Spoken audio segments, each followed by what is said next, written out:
20 elite surgeons saw a dying man, but Silas Vance didn't see doctors, he saw targets. Pause, he was ready to die fighting until a rookie nurse leaned in and whispered a name that shouldn't exist in this world. A name buried in a black file 10 years ago. Deep voice, the war didn't end in the desert. It just walked into the ER. 8:14 p.m. The automatic doors of St. Jude's Trauma Center didn't just open, they were hijacked. Paramedics burst through, their faces pale, boots sliding on a trail of blood that looked less like an accident and more like a tactical retreat.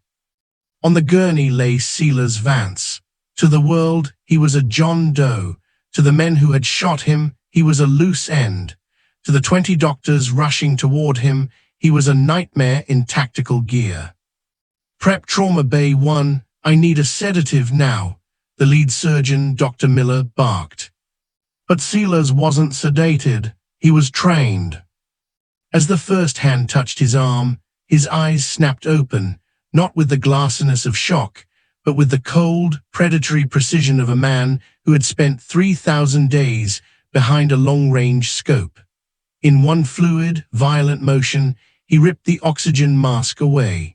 His hand reached for a sidearm that had been confiscated miles ago. "Do not touch me," he roared. The sound wasn't a plea, it was a warning that shook the steel instrument trays. He kicked out, the gurney slamming into the wall with a bone-jarring crack. Security froze. The surgeons, men who dealt with death daily, stepped back as if they were staring down the barrel of a loaded rifle. This wasn't a patient in pain. This was a combatant in a kill zone. He was resisting treatment because, in his world, being pinned down meant being finished. "You strap me down," Silas rasped, his voice sounding like grinding stones, "and I will crawl out of here on my own blood. Do you understand?" The ER went silent. The monitors shrieked in protest of his soaring heart rate, but no one dared move. Then a shadow moved from the back of the room. Elias Thorne, known to the staff only as a rookie night shift nurse who rarely spoke, stepped forward. He didn't look at the monitors. He didn't look at the blood. He looked at the geometry of the wound on Silas's flank. He didn't see a tear. He saw a signature. "Nurse Thorne, get back," Dr. Miller shouted. "He's combative." Elias didn't stop. He walked with a silence that shouldn't belong to a civilian. He leaned over the dying sniper, his face inches from the man's sweat-drenched ear. He didn't use a medical term. He used 6 syllables that had been scrubbed from every server in the Pentagon.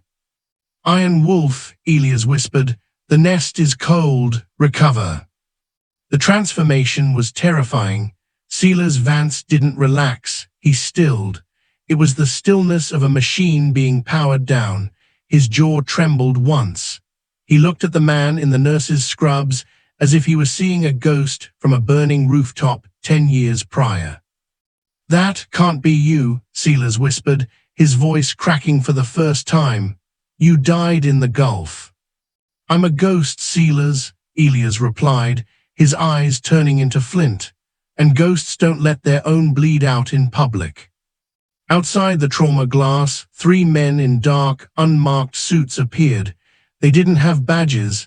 They didn't have stethoscopes. They just watched Elias. Elias saw them. He knew why they were there. The Iron Wolf had barked, and the hunters had found the scent. "Lie back," Elias commanded. "You're bleeding faster than they think because they used a shaped charge. They didn't want to kill you, Silas. They wanted to draw me out." The room grew cold. The doctors realized then that the war hadn't just arrived at the hospital. It had been hiding in the staff room for years. The air in Trauma Bay 1 didn't just feel heavy, it felt toxic. The surgeons stood like statues, their scalpels and retractors forgotten in their hands. They weren't looking at a patient anymore. They were looking at a breach in reality. Elias Thorne, the man they had called a rookie for 6 months, stood over the dying sniper with a posture that suggested he wasn't just a nurse, but a commander of the room. Silas Vance, the Iron Wolf, stared up at him through a haze of agony and recognition. "You walked out," Silas wheezed, blood bubbling at the corner of his mouth. "The report said the stairwell collapsed. They said you were buried under 3 stories of reinforced concrete." "I was," Elias murmured, his hands moving with a surgical precision that bypassed every standard hospital protocol. "But some things don't stay buried, Silas, especially not when the people who buried them are still holding the shovel." Elias turned to the attending surgeon, Dr. Miller. The rookie nurse's eyes were no longer soft. They were cold, calculated, and terrifyingly certain. "He has a right thoracic cavity bleed with hemispheric fragmentation," Elias stated, his voice a low vibration that cut through the hospital noise. "It's a directed explosive signature. If you use a standard chest tube now, you'll trigger a tactile flash. His body thinks he's still on that roof. You sedate him, and his heart will stop from the memory before the injury even touches him." "How do you know that?" a resident whispered, her voice trembling. "That's not in any textbook." "Because I didn't learn medicine in a classroom," Elias replied without looking up. "I learned it on rooftops under night vision while the world was screaming around me." Outside the glass, the 3 suits, the shadows of the deep state, moved closer. One of them, a man with a face like etched granite, lifted a hand and closed the blinds halfway. The click of the plastic slats sounded like a round being chambered. The ER was being erased from the rest of the hospital. Silas gripped Elias' wrist, his knuckles turning the color of bone. "They're not here for me, Elias. They knew I'd survive the hit. They timed the extraction window change. Only 5 people had that code." Elias stilled. The gauze in his hand turned crimson as he pressed it against the sniper's side. "Who changed it, Silas? Give me a name." "Home base," Silas rasped, his breath hitching as the monitors began to shriek. "Someone high, someone who knew I trusted that nest more than my own life. They burned the roof to smoke you out. They knew if I was dying, I'd be brought to the nearest level 1 trauma center. They knew you were here." The betrayal landed harder than the shrapnel in Silas's chest. Elias felt the familiar burn of old anger rising in his throat, the memory of a mission 10 years ago where his entire unit was scrubbed from the books, left to rot in a desert that didn't know their names. He had spent a decade pretending to be a nobody, a ghost in a blue uniform, just to keep the survivors safe. And now they were using Silas Vance as bait to reel him back into the dark. "Step back, Nurse Thorne," a new voice commanded. The door to the trauma bay slid open. The lead suit stepped inside. He didn't have a badge, but he had the kind of authority that made the hospital's security guards look like children. His shoes were polished to a mirror shine, completely untouched by the chaos of the ER. "The Iron Wolf is a classified asset," the man said, looking directly at Elias. "And you, Mr. Thorne, or should I say, the medic, are overdue for a debriefing that started 10 years ago." Elias didn't flinch. He didn't even turn around. He kept his eyes on Silas's failing vitals. "I don't work for your program anymore," Elias said, his voice like a razor. "I buried that life. I buried that name." "A name is never buried if it still answers the call," the suit replied, stepping further into the room. "You saved him. You used the call sign. You just signed your own reinstatement papers, Iron." Silas let out a jagged laugh that turned into a cough. "He didn't come back for you. He came back because disappearing was the only way. The rest of us walked home." The tension in the room reached a breaking point. The doctors backed away toward the walls, realizing they were no longer in a place of healing, but a theater of war. Elias grabbed a chest tube kit, his eyes meeting the suit in the reflection of the monitor. "If you want me, Elias whispered. You wait until I finish my shift. But if you touch him before he's stable, I'll show you exactly why they called me the medic. And it wasn't because I liked helping people. The suit smiled without any warmth in his eyes. We didn't come to stop you, Elias. We came to watch you work. We needed to be sure the hands were still steady. Elias turned back to Silas, his heart hammering against his ribs in a rhythm of pure, cold fury. The hunt was back on, and the hospital was no longer a sanctuary. It was a cage. The click of the trauma bay door was final. It wasn't loud, but it ended the illusion of safety that St. Jude's Hospital had provided Elias Thorne for 3 quiet years. Inside the room, the temperature seemed to drop 10 degrees as the lead suit stood over them, his presence a predatory weight that medicine couldn't counter.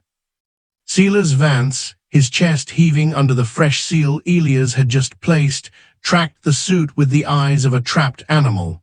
You set me up, he rasped, his knuckles white as he gripped the steel rail of the bed. You burned my nest, just to see if the ghost would scream. The suit didn't blink. He didn't even acknowledge the accusation.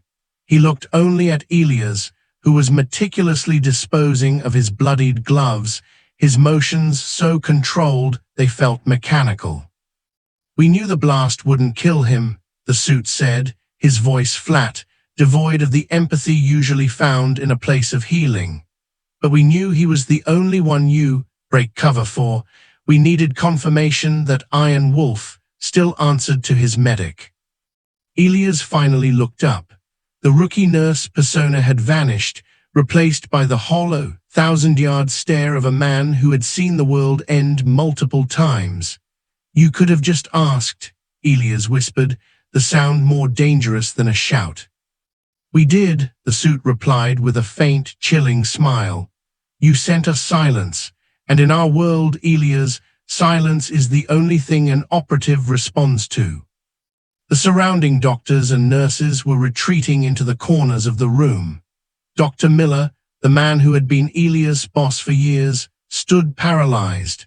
He was realizing that every shift Elias had worked, every patient he'd comforted, and every floor he'd mopped was a calculated act of resistance against a past that refused to stay dead.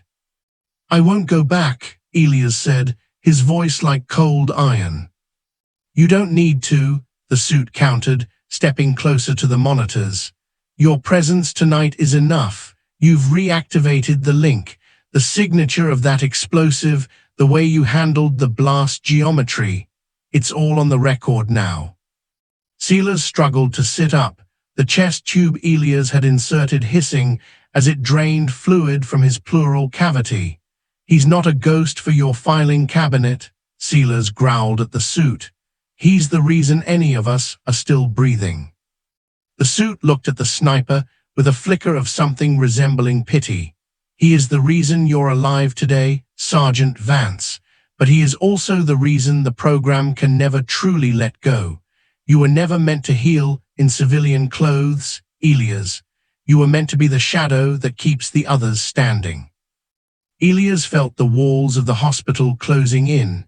He looked at the exit, then back at Silas, whose vitals were stabilizing but whose life was now a bargaining chip. Outside the half-closed blinds, the other 2 suits held their positions like gargoyles. They weren't there to arrest him, they were there to claim him. Your reports remain sealed for now, the suit said, turning toward the door. This facility will never know the depth of what walked through its doors tonight. But remember, Elias, the next time a nest burns, it might not be a friend we send to find you. As the suit vanished into the corridor, the tension in the room didn't break. It just shifted into a heavy, suffocating grief. The military liaison announcement on the intercom had ended, leaving only the rhythmic, mocking beep of the heart monitor. Elias stepped back from the bed, his hands trembling slightly for the first time. He reached for the doorway and the staff, his former colleagues, parted for him as if he were a stranger. There was no applause for the life he'd saved, only a vast, terrifying space granted to a man they realized they never truly knew. He paused at the frame, looking back at Silas. The sniper's eyes were closing, finally finding a moment of safety that no agency could provide, secured by the hands of the only man he trusted.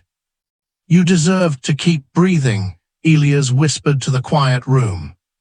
He walked out of the trauma bay and into the fluorescent light of the hallway, but as he passed the security desk, his eyes caught his own reflection in the glass. He wasn't wearing a nurse's uniform anymore. In the reflection, he saw the tactical vest, the dust of the Gulf, and the blood of the men he couldn't save. The hunt hadn't just begun, it had never ended. The fluorescent lights of the south wing flickered, a rhythmic, predatory buzz that grated against Elias Thorne's nerves. To any other nurse, it was a maintenance issue. To Elias, it was a countdown. He stood in the corridor, the weight of the suit's words settling into his marrow like frost. They hadn't just found him, they had reclaimed him. As he moved toward the staff locker room, his gait changed. The rookie slouch was gone, replaced by the ghost-silent tread of a man who had cleared 1,000 rooms.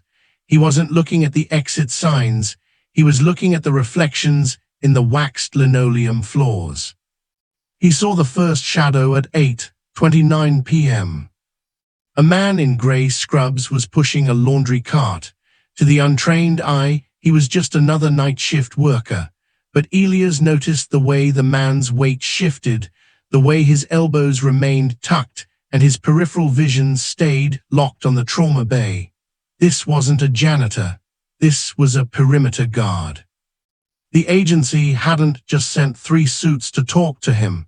They had infiltrated the entire wing. Elias stepped into the locker room, the door clicking shut behind him. He didn't turn on the lights.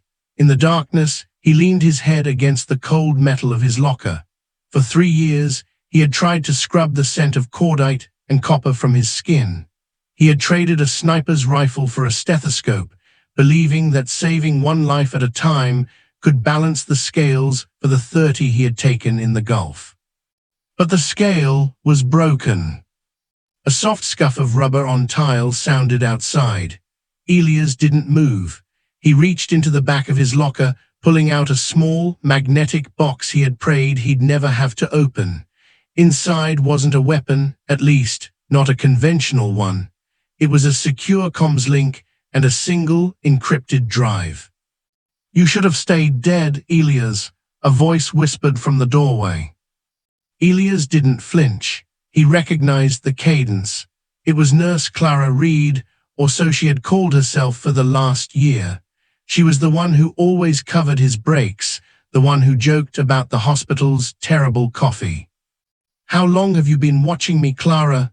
Elias asked, his voice a low vibration.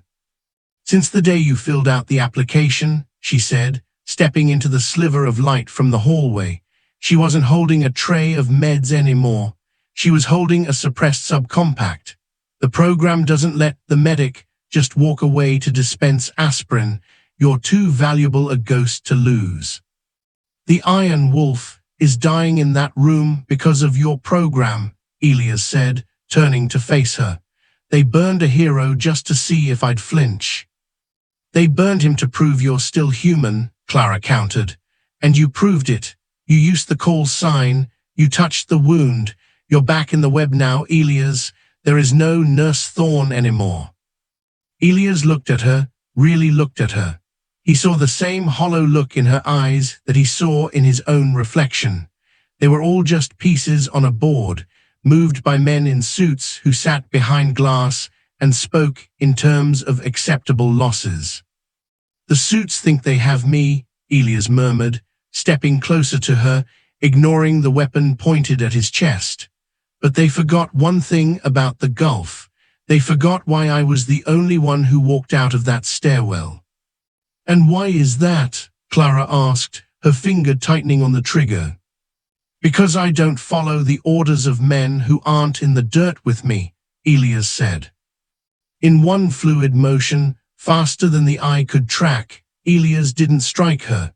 He reached past her and hit the fire alarm. The building erupted in a deafening, strobe-lit chaos. The magnetic locks on the doors hummed and released. The clean and controlled environment the suits had created was suddenly flooded with the panic of 100 civilians. "You just turned a hospital into a war zone," Clara hissed, trying to find a target in the flashing red lights. "No," Elias whispered as he slipped past her into the smoke of the fire suppression system. "I just turned it into my backyard." He didn't head for the exit. He headed back to Trauma Bay 1. He knew the suits would try to collect Silas Vance now that the hospital was being evacuated. He wouldn't let them take the sniper back into the dark. If Silas was going to die, he was going to die as a man, not a classified asset. As Elias burst back into the trauma room, Dr. Miller and the residents were scrambling, confused by the sudden lockdown and the sirens. "Get him on a portable transport," Elias roared over the alarms. "Rios, Thorne, what are you doing?" Miller shouted. "We have to wait for the military liaison." "The liaison is the one who set the fire, Doctor." Elias grabbed the handles of Silas's bed. "If he stays here, he disappears. If you want to save his life, you help me move him now." Silas opened his eyes, the Iron Wolf, waking up inside the broken man. He saw the red strobe lights reflecting in Elias' eyes, and a grim, bloody smile touched his lips. "Extraction, under fire," Silas wheezed. "Just like the old days," Elias replied, slamming the bed into the hallway. "Except this time, no one gets left behind." But as they rounded the corner toward the service elevator, the three suits were already there. They didn't have weapons drawn, but they didn't need to. They stood with the calm of men who knew every exit was already sealed. The lead suit looked at his watch. 8:34 p.m. You're 5 minutes behind schedule, Elias. We expected the fire alarm trick at 8:29. Elias stopped the bed. He was trapped between the suits in front and the nurse with a gun behind. The hospital hummed with the sound of his own racing heart. The service corridor of St. Jude felt less like a hospital and more like the interior of a submarine taking on water. The sirens wailed, a jagged mechanical scream that tore through the silence of the lockdown. Elias Thorne stood at the center of the storm, his hands white-knuckled on the rails of Silas Vance's transport bed. Before him stood the three suits, a wall of polished granite and cold intent. Behind him, Nurse Clara Reed, the sleeper agent, held a suppressed subcompact with a steady hand. 8:34 p.m. Elias, the lead suit repeated, his voice cutting through the alarms with terrifying clarity. "You're late. We expected the fire alarm at 8:29. You're losing your edge. Perhaps the civilian life has made you soft." Elias didn't answer immediately. He felt Silas's shallow, ragged breathing beneath the sheets, a reminder that every second spent in this standoff was a drop of blood they couldn't replace.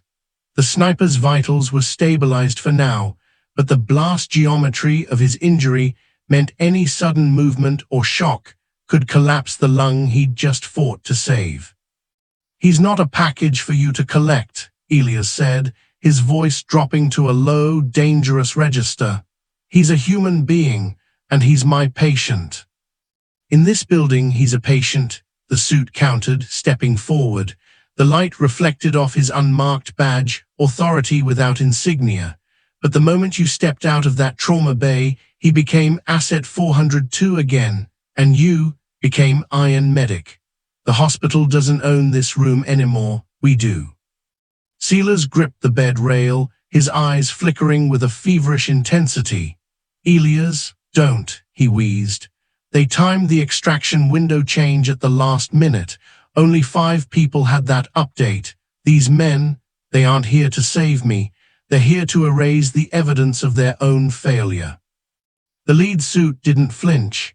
"Your extraction breach was unfortunate, Sergeant Vance, but necessary. War is easier to explain than reclamation. Elias felt the trap closing. He looked at Clara. Is this what you signed up for, Clara? Staging a blast on our own men just to flush out a ghost. Clara's gaze didn't waver, but the barrel of her gun dipped a fraction of an inch. I signed up to protect the program, Elias, and the program says you're the only one who can fix what's coming next. There's a nest in the North Quarter. It wasn't just Silas they targeted. There's a second team still on the ground, and they're being burned the same way he was. The revelation hit Elias like a physical blow. This wasn't just a recall, it was an ongoing execution. The agency was cleaning house, and they needed Elias, the man who could patch the unpatchable, to ensure the survivors didn't talk before they were safely tucked away in black files. You want me to consult? Elias asked, his eyes narrowing. You want me to stay behind glass and advise while you burn my brothers? I want you to be the professional you were trained to be, the suit said. Step away from the gurney. Let my men take the sergeant to a secure facility. You come with me, and we stop the bleeding in the North Quarter. If you refuse, no one leaves this hallway. Elias looked down at Silas. The sniper was staring at him, a silent plea in his eyes, not for his own life, but for the truth.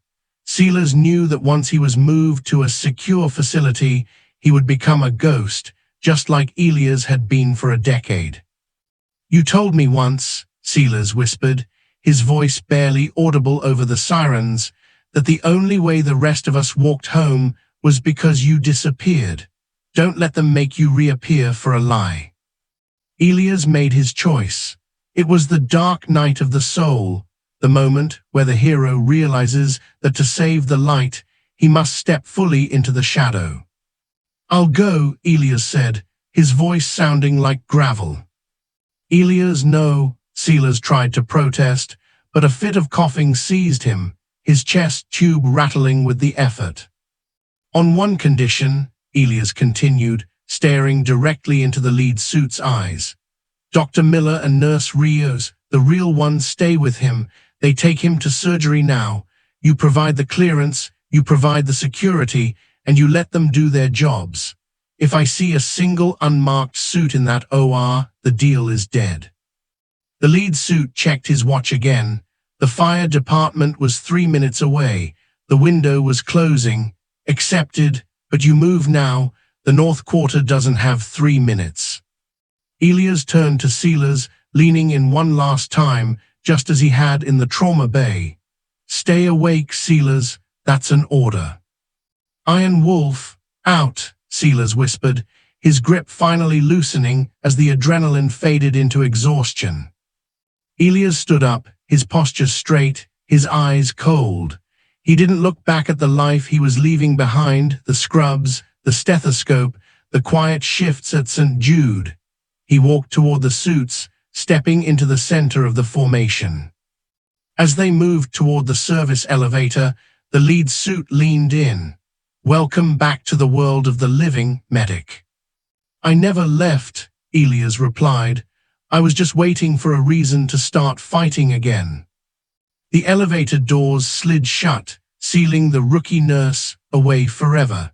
The long night had only just begun, and the North Quarter was burning. 8:42 p.m.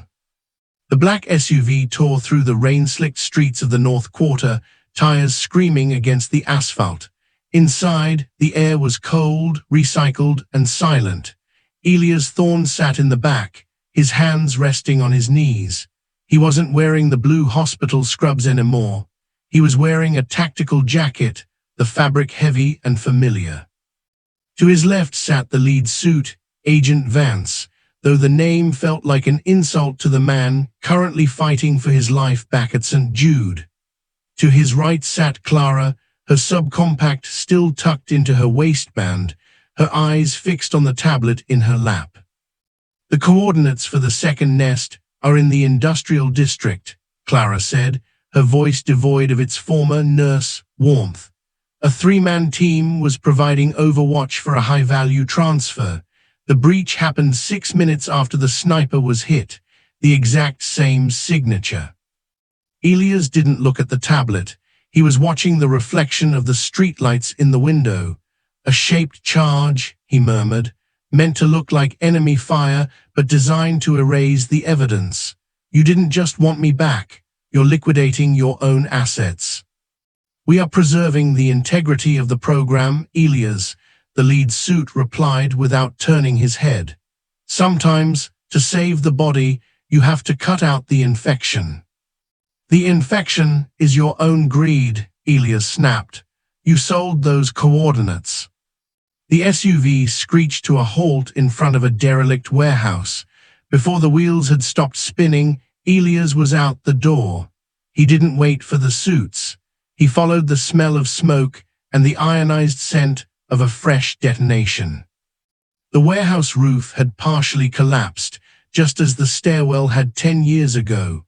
Elias moved through the wreckage with a silence that made the agency guards look clumsy.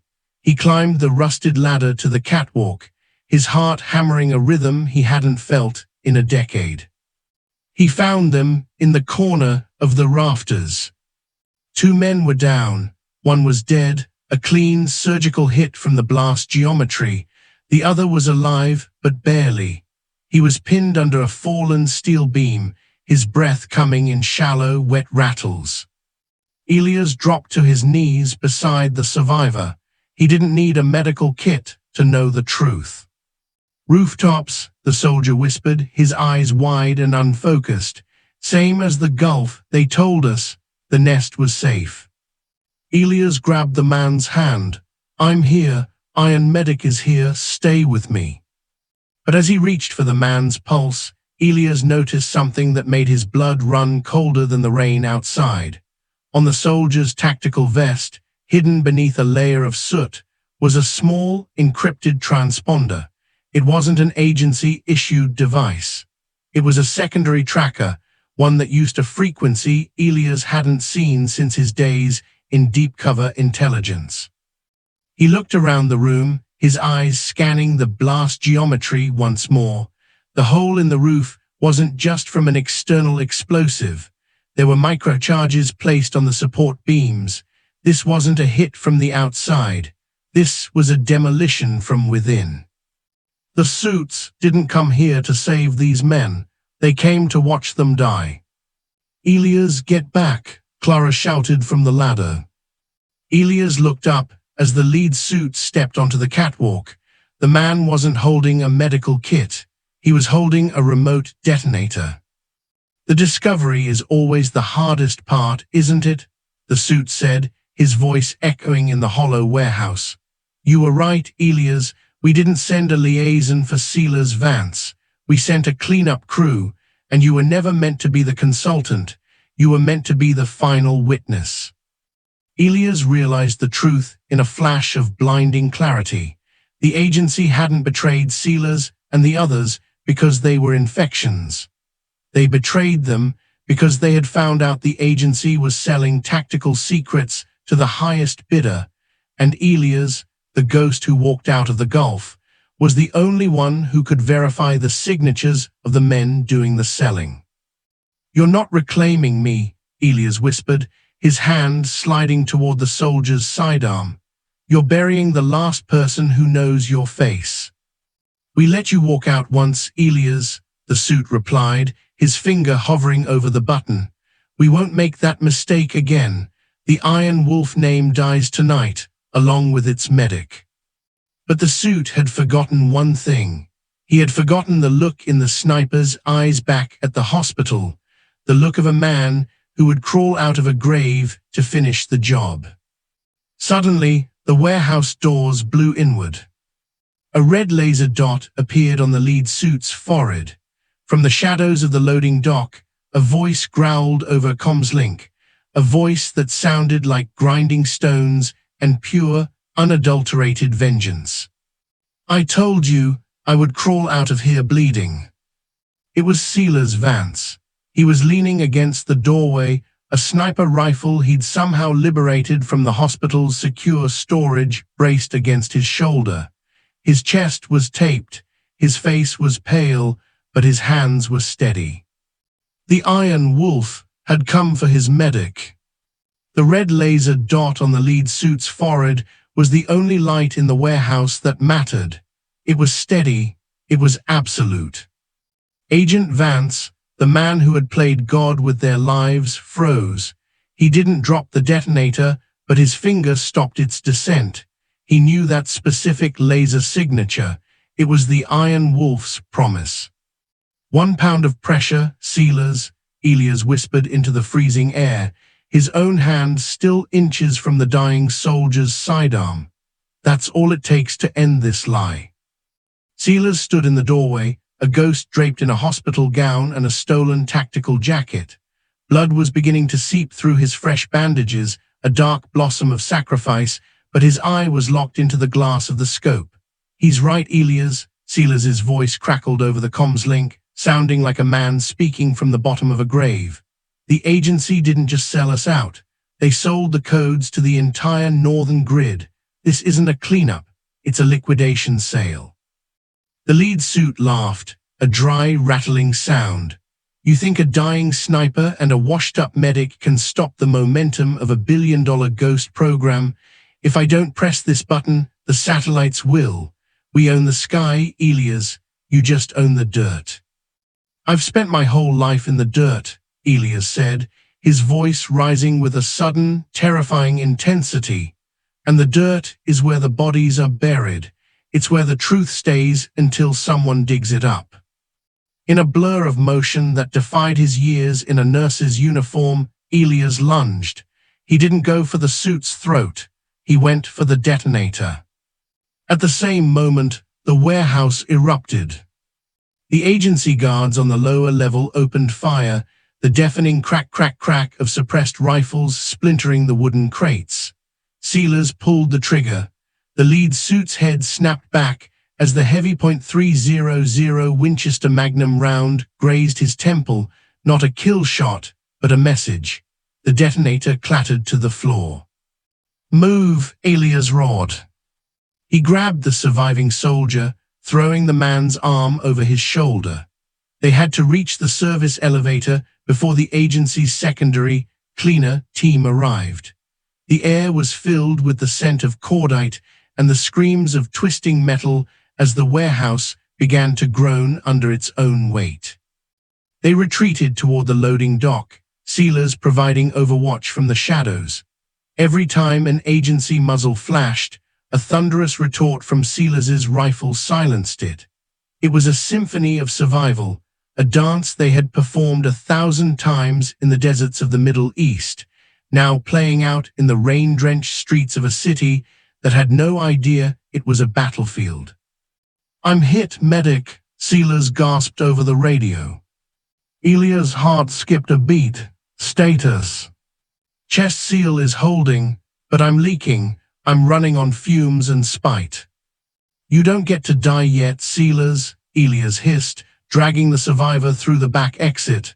We are going to the extraction point, the old one, the one they scrubbed. They reached the black SUV Elias had arrived in. Clara was gone. Whether she had fled or was waiting in the shadows to finish them, he didn't know. He shoved the survivor into the back seat and turned to see Silas stumbling out of the warehouse, his face the color of ash. Elias caught him just as his knees gave out. The Iron Wolf was heavy, weighted down by the lead in his body and the secrets in his head. The North Quarter is burning, Silas whispered, his eyes rolling back. Let it burn, Elias replied, slamming him into the passenger seat. We're going to the one place they can't touch us, the one place where the military liaison has no power. Elias jumped into the driver's seat, floorboarding the accelerator. Behind them, the warehouse vanished in a spectacular, blinding orange fireball. The agency had remotely triggered the demolition. They were erasing the evidence, but they had missed the two most important pieces.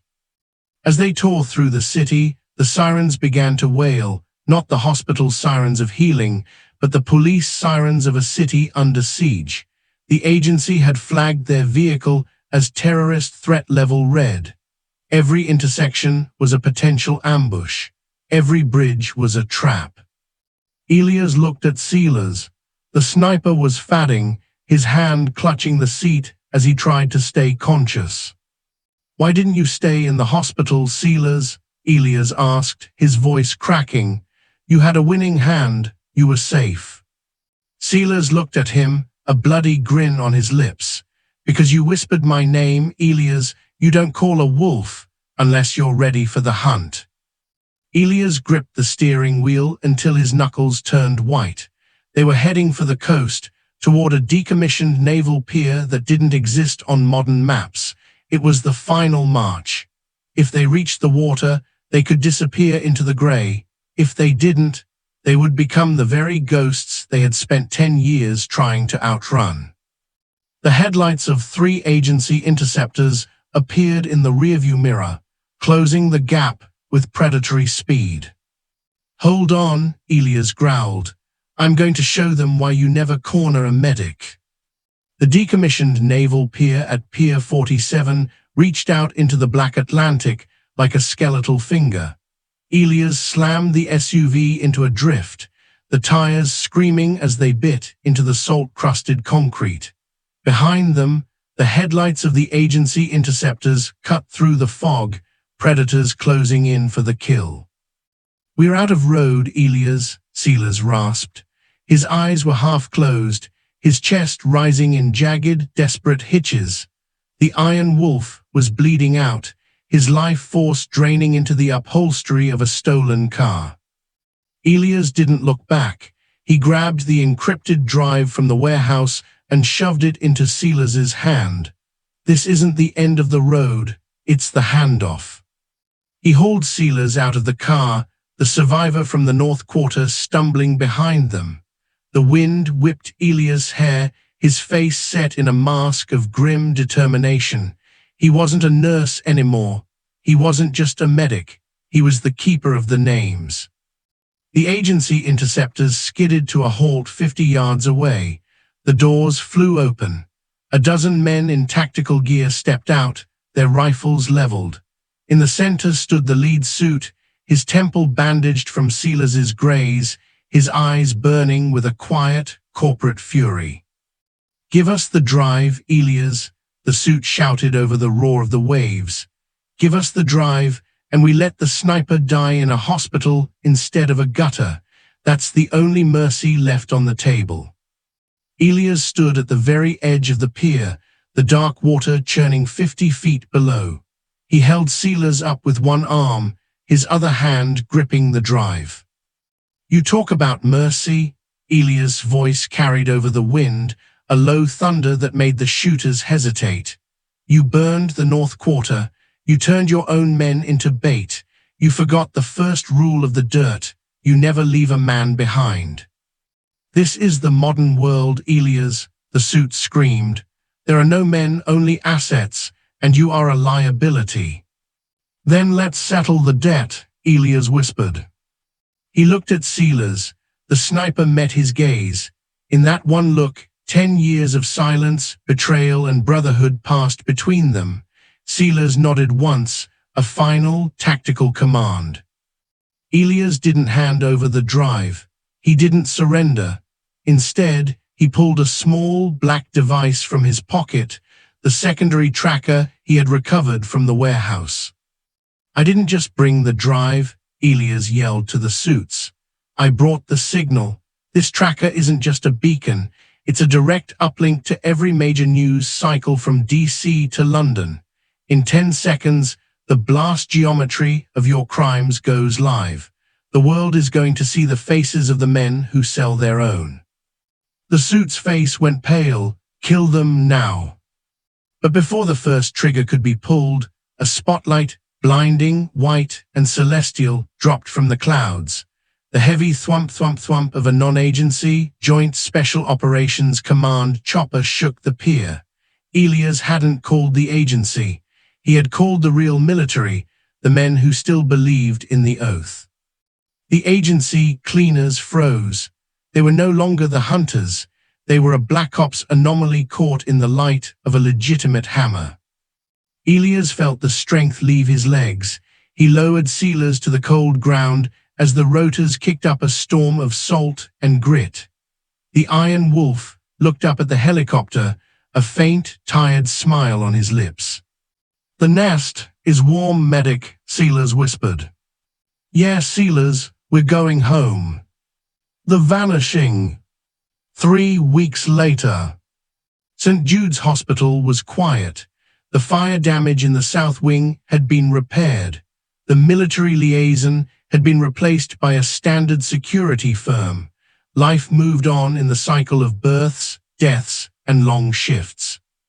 Dr. Miller stood at the nurse's station, looking at a resignation letter on his desk.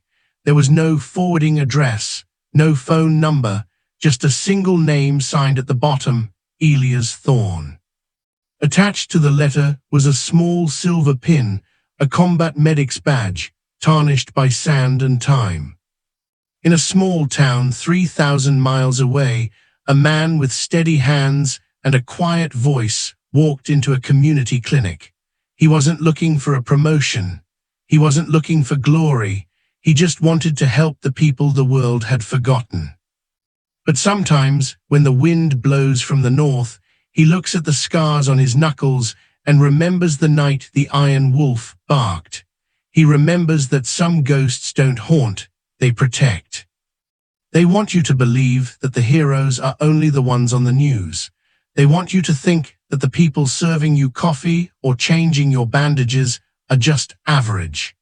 But every day, men like Silas and Elias walk among us, carrying the weight of wars you'll never know, protecting secrets that would keep you awake at night. They don't ask for a parade. They don't ask for a statue. They only ask that when the time comes to remember, you don't look away. If you believe that a man's character is measured by what he does when no one is watching, if you believe that the medic was right to choose his brother over the machine, then show your support.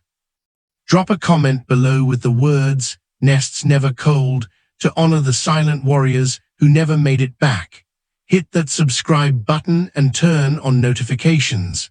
We tell the stories the world tries to bury.